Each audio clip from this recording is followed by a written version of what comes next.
Hello, and welcome to another episode of Programming with Python for Scientists and Engineers. I'm Karen. And I'm Josh. So far in this series, we've looked at how to create variables to store values and to use those variables within expressions or statements. Today, we'll learn about the building blocks within Python that make our programs do interesting things. Computers really don't do much. They can store data into memory, fetch data from memory, perform computations, make decisions, and repeat commands. But with those very simple concepts, we can write programs that can do amazing things. First, we'll learn how to make decisions. For this purpose, we need a special kind of expression called a Boolean expression. Booleans can be only one of two values, true or false. This is represented in Python as true and false, capitalized as shown. We can form Booleans by making comparisons between two quantities. For example, we can compare the values of two variables, a and b, as a less than b, a less than or equal to b, a greater than b, a greater than or equal to b, a is equal to b, a not equal to b. The comparisons must make sense for the type. For numbers, we use numerical ordering, 1 less than 2. For strings, we use lexical or dictionary ordering as specified by the text standards, that is, the encoding rules for the characters. Interestingly, capital letters are considered to be less than lowercase letters. Capital Z is less than lowercase a. We can combine comparisons into compound Boolean expressions with the Boolean operators and, or, not. Keep in mind that or is not quite the same as its English equivalent. In most natural languages, or is usually exclusive. You can have ice cream or cake, but not both. Do you want soup or salad with your meal? In most programming languages, or is inclusive, non-exclusive. For example, the variable ice cream okay equals true, the variable cake okay equals true. Ice cream okay or cake okay evaluates to true.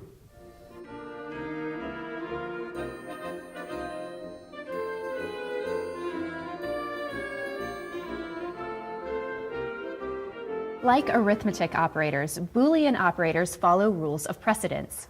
To evaluate a compound Boolean expression, the interpreter first groups all comparisons, like the less than operator, together, and determines if those expressions are true or false. Then, it applies any not operator to the Boolean value immediately following the not. Next, it computes any and expressions. And finally, it computes any or expressions. However, you can control the ordering with parentheses, as long as the result is a valid Boolean expression. Let's try some examples. Open Spider and type into your IPython console the following. A equals 3, B equals 12. Now type the following comparison operators to see what truth values you get. Are the results what you expected? Remember, the interpreter follows the rules precisely when evaluating Boolean expressions. If the result is not what we were thinking it would be, then we have an error in our logical thinking. Now try this expression.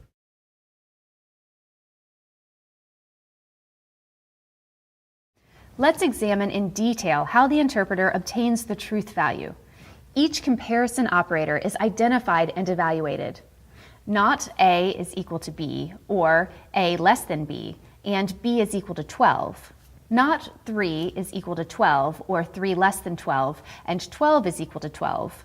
Not false or true, and true. Each not operator is identified and applied. Not false or true and true. True or true and true. Each and operator is identified and applied. True or true and true. True or true. Each or operator is identified and applied. True or true. True. Now try this expression.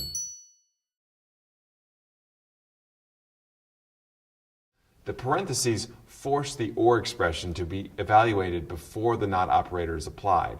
This simple difference causes the overall truth value to change. A handy thing that Python permits is chaining of comparison operators. This expression is equivalent to A is less than or equal to X, and X is less than B, which is how it would be written in most programming languages. Now that you know about Boolean expressions, you can create variables that are of Boolean type. The variable is greater equals A greater than B.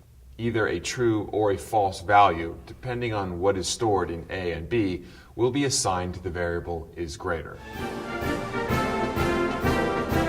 At the beginning of this episode, we talked about needing Boolean expressions in our programs so that the computer can make decisions. Now, we're ready to explore how to program decisions. These decisions are called branches or conditionals within our code. A conditional is much like a natural language choice. If something is true, do one thing. Else, if another thing is true, do something different. Else, do a third option. In Python, the conditional statement is expressed as if condition 1, some code, elif condition 2, some different code, else a third code option. The conditions, condition 1 or condition 2, can be anything that evaluates to true or false. So they can be a comparison, or a Boolean variable, or a compound Boolean expression. The interpreter will work from the top to the bottom to decide which of the blocks of code to perform. If condition 1 is true, the interpreter will perform the block called some code and will skip over the rest of the if statement.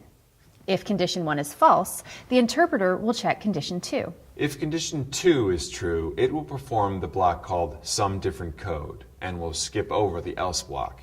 If condition 2 is false, the interpreter will perform the block called a third code option by default. That is, if all previous conditions have failed, then the block for the else condition is performed. It's also important to observe the formatting and rules for the conditional statement. Colons must be used at the end of each if or elif or else line. This is essential. A code block, one or more lines of code, must follow each line that ends with a colon. In Python, indentation level indicates a code block. The number of spaces is not important as long as it's consistent throughout the block. And please, don't use tabs. The elif and else lines are used only if needed, which is why there is the comment optional on those lines. There can be more than one elif in the statement, but only one else is allowed. So let's practice with an example. In Spider, open a new file and save it as conditional.py. Type in the following in your editor pane. You may want to pause the video while you type.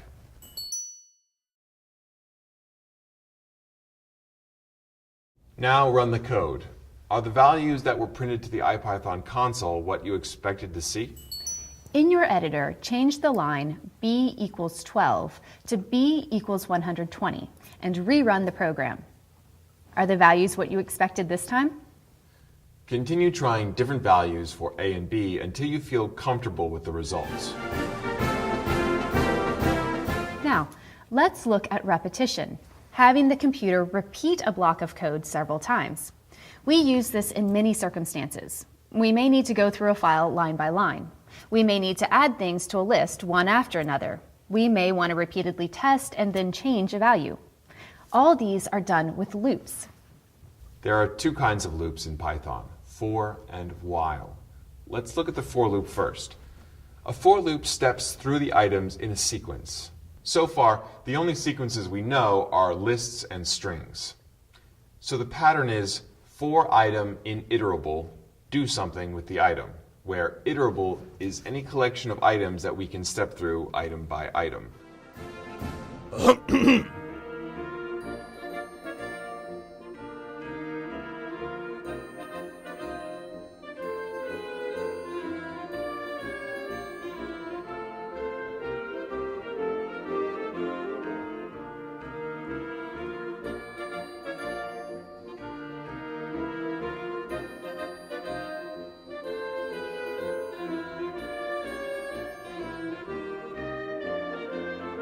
When the interpreter encounters a for loop, it takes a copy of the first item in the iterable and stores it in the loop variable. The loop variable in each of our examples has been item, but as with any variable, we can call it whatever we want. George, Ringo, whatever. As soon as the loop variable has a value, the code block is performed. Then, the interpreter goes back to the for statement, gets the next item in the iterable, and performs the code block again. When no more items are left in the iterable, the interpreter exits out of the loop and continues with any code that follows the loop. Let's observe the formatting for the for loop. Colons must be used at the end of the line, which includes the word for. This is essential. And a code block, indented of course, must follow the line that ends with the colon. Again, the indentation must be consistent. We can nest loops within others. Try for item in groceries. For letter in item, print letter. Do you see how that works? First, we step through each element of the groceries list. Then for each of those elements, we step through its individual letters. An important observation with the nested for loops is that we need to use a different variable name for our loop variables. Here, we used item as the loop variable for the outer loop, so we needed another loop variable in the inner loop. We chose to use letter for our variable because it helps us to understand what is being pulled out of each item. Now that we know about loops, we may encounter situations where we often need a list of integers as our iterable, but we don't want to have to type it out. Python provides a built-in function called range, which will generate the list we need. Try it at your IPython console. Range 10 in parentheses. Why is 10 not included in the above result? Try to remember what you learned in episode 3 about upper bounds in Python. By default, the range function starts with 0 and goes up to but does not include the value provided. If you want the values to start with something other than 0, the range function can take another starting value. Also, if we want the integers to increment by a value larger than 1, we can include that information in the range function as the third argument.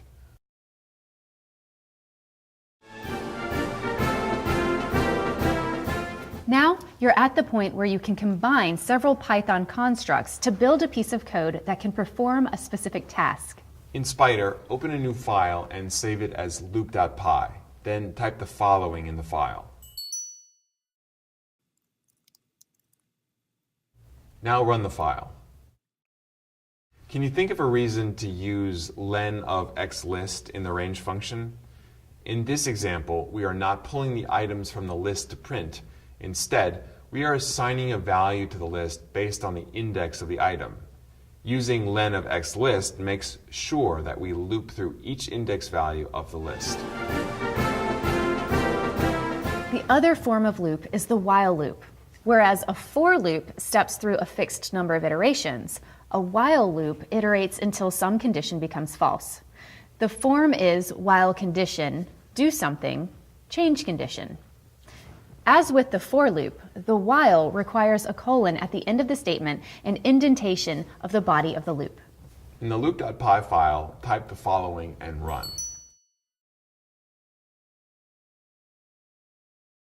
This should print the numbers 0 through 99. What happens when you change the condition to I less than equal to 100? What happens when you change the line I equals 0 to I equals 101 before the loop? When the interpreter encounters a while loop, it checks the truth value of the condition. If the value is false, the interpreter skips over the code block and continues with any code that follows the loop. If the condition is true, the interpreter performs the code in the code block and then returns to the condition to check if it is still true. As long as the condition remains true, the interpreter will repeat the execution of the code block. If at any iteration the condition is false, the interpreter will jump out of the loop and continue with the code that follows the loop. In the case of a while loop, it is extremely important that at least one statement in the code block changes a variable which in turn causes the loop condition to become false. For example, what would happen if you left out the I plus equals 1 statement in the previous code? If you do this while using Spider, you'll have to force the program to halt. Look for a square red button in the upper right corner of the IPython console window. Click on the red button to stop the current command. There may be situations where we need to jump out of a loop earlier than originally expected. We can use a break statement in that case. Type the following code in your loop.py file. The break statement here causes the interpreter to jump completely out of the loop when I is 19. Why is the value 19 not printed?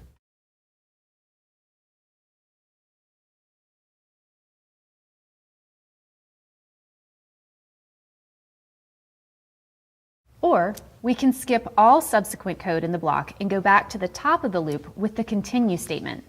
Type the following code in your loop.py file. What is the difference in the output as compared to the code with the break in it?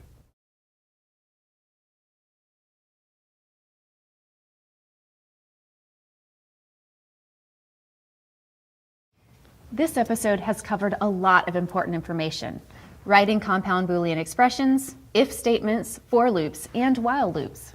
By combining these statements along with assignment and print statements, you have the ability to write detailed and interesting programs. It is important to understand these constructs fully because they are where we are most likely to insert unintentional errors in our programs.